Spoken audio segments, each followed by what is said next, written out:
It's race weekend Formula One, which means it is time for the bullet. Good bullet points to note ahead of a race weekend, Saudi Arabia edition. Coming in at 6.174 kilometers, Jeddah is the third longest track on the calendar, so the Grand Prix is going to be run to 50 laps. Where it does top the charts is in number of turns. It has 27 of them. Most are medium to high speed, and there are only 7 of those that are braking zones. So you're excessively going to hear the words fast and flowing this weekend. There are 3 DRS zones, and Pirelli have elected to go one step softer in their tire selection for the C3s through C5s. Historically, this race has always been a one-stop with preference to starting on the medium and ending on the hards. This is also the second fastest track on the calendar, with average speeds hitting around 250. Over 3/4 of this lap is taken at full throttle. So teams are really going to be prioritizing that low downforce, low drag setup. And a lot of conversation is going to be happening around those lateral side-to-side forces and how they affect the car, the driver, and of course, the tires. Along with it being incredibly fast and having a lot of interconnected turns, there's also all the classic challenges that come with being a street circuit. The barriers are incredibly close to the track and the runoff zones are very small.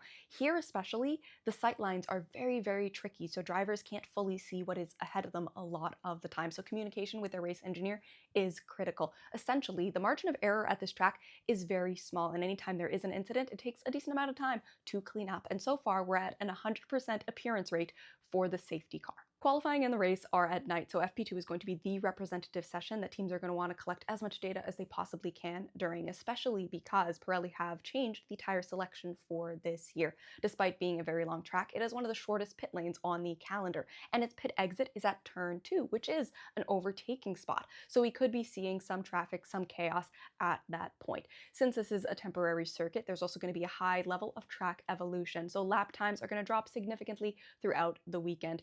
This track is also open to the sea, so if there is wind, it could be affecting drivers' lap time and pushing their cars around a bit. Definitely worth paying attention to the forecast. Finally, here are 3 stories to be paying attention to this weekend. First up, Ferrari are sort of in no man's land when it comes to points and performance. They are trying to change that, and their first step was bringing a new floor to Bahrain. This weekend will be a further test of if they're headed in the right direction. Secondly, silly season seems to be quietly getting underway. We have rumors that Max Verstappen might be leaving Red Bull at the end of the season, rumblings about George Russell signing a contract extension. So make sure to be paying a lot of close attention to what is rumor and what is being reported as fact. Thirdly, Saudi Arabia are looking at becoming even more involved in Formula One. Not only are they building a brand new Mario Kart-like track, of which you're going to be seeing a lot of mock-ups, hearing updates, and seeing promotional material this weekend, but they're also starting the conversation of wanting to buy a Formula One team. And there you have it, some good bullet points to note ahead of a race weekend. As always, if you have any fun facts to add or questions, pop them in the comments and join for the watch along. Let's have a great race weekend.